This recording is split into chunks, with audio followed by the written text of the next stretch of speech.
The Deputy Minority Leader of Parliament, Armah-Kofi Armah Buah, is calling for an urgent review of Ghana's elderly care policies, including the Livelihood Empowerment Against Poverty program, citing a worsening situation for the vulnerable elderly population in the country.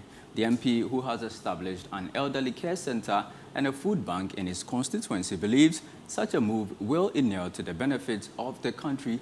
Hence the call. City News' Annim has details from Elembele. Despite Ghana's large youthful population, the country still has a significant number of elderly citizens, many of whom struggle to obtain basic necessities like food.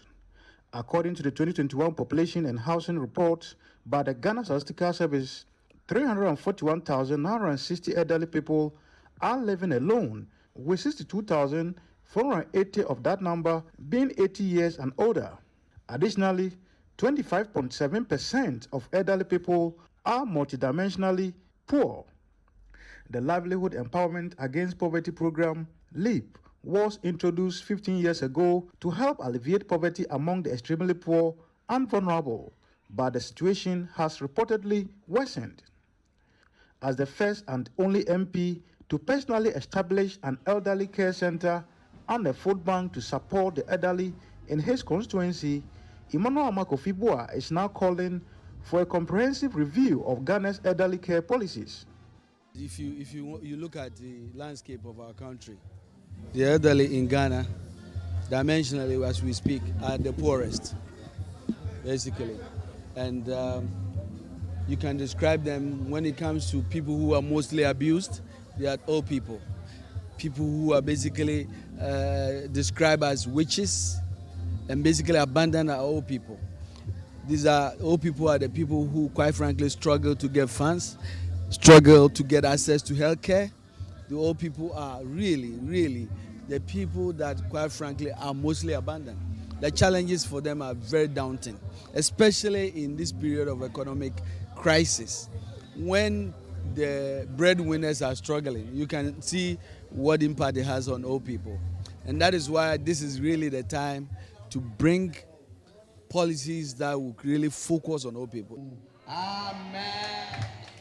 Amen. On his 57th birthday and the 8th anniversary of the Aya Elderly Care Center, Buah spent time with the elderly in his constituency and outlined his plans for their support. So many of the old people who have really been to the center for the last 7 years have proven to us that what they really need is their physiological, psychological, and needs. I mean, people that we thought were sick were not really sick. They wanted a chance to come out, to feel loved, and to see their friends and socialize and talk about old time.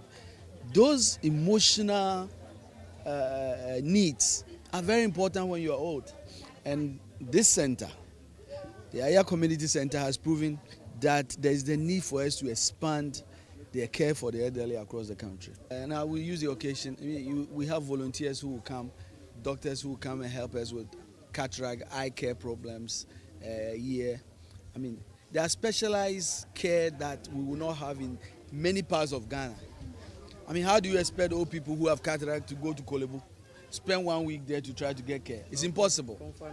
MP for Jomoro, Dorcas Afotofe, and several beneficiaries of the Aya Elderly Care Center spoke with City News, expressing their gratitude for the center's support. He tried. We, the women, the elders, we are lucky to have that man. Yes, we are lucky to have that man here. And I think God will go on blessing this man to, unless he finished burying us all.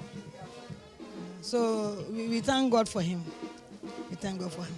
A lot has been said. What I want to tell him on this special day is that God continue to bless him and protect him for us. He's been a blessing to the country, Ghana, and of course the Nzima land. And some of us are privileged to be walking in his steps, and he's been a blessing to us. So we are praying for God's mercy, long life, prosperity, and that everything that he's ever dreamed or dreamt of to do, it will come to pass for him.